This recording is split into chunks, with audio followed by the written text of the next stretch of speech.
منقول ہے کہ خلیفہ ہارون الرشید کے دور حکومت میں شدید مہنگائی اور قحط پڑا، یہاں تک کہ لوگ انتہائی پریشان ہو گئے۔ خلیفہ نے لوگوں کو حکم دیا کہ دعا اور آہوزاری کی کثرت کریں، گانے باجے کے آلات توڑ ڈالیں۔ انہی دنوں میں لوگوں نے ایک غلام کو دیکھا کہ وہ تالیاں بجا رہا۔ لوگ اس غلام کو خلیفہ کے پاس لے گئے، سارا ماجرا بیان کیا۔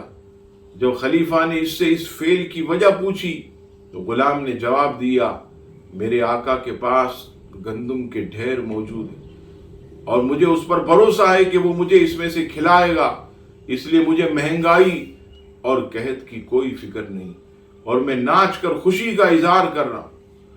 غلام کا یہ جواب سن کر ہارون الرشید نے کہا، جب یہ غلام اپنے جیسے ایک انسان پر بھروسہ کر کے مطمئن ہے تو پھر ہم اس بات کے زیادہ حقدار ہیں کہ ہم بھی اللہ پر بھروسہ کریں۔